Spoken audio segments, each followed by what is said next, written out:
et en développant leur esprit critique, afin que chacune et chacun puisse penser par lui-même en s'émancipant de tout dogme. Parce qu'on ne décode le présent que par sa connaissance et sa compréhension du passé, le devoir de mémoire est un pilier de cette ambition républicaine.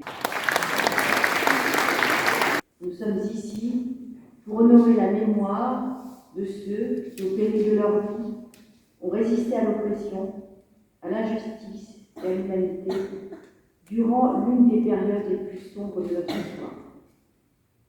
Le thème de cette année, résister à la déportation en France et en Europe, nous rappelle les nombreuses formes de courage et de résilience qui ont été nécessaires pour lutter contre l'horreur nazie.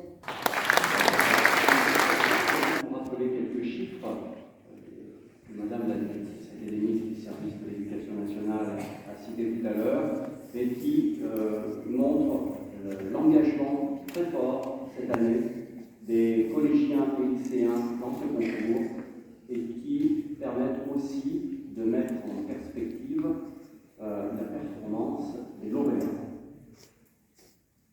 150 travaux ont été examinés par le jury départemental, que ce soit dans la catégorie devoirs individuels ou dans la catégorie travaux collectifs. 15 établissements ont participé au concours, 5 lycées, 10 collèges.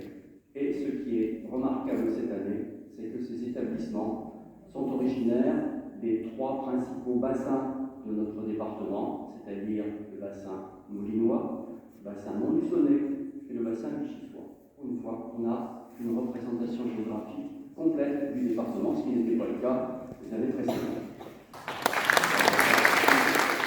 Premier ex-aequo, les élèves du collège Jean de La Fontaine de Saint-Germain-des-Prés, c'est-à-dire Svan André, Jeanne Marillet, Alexis Métana, Marine Boudron et Ninon Gallet,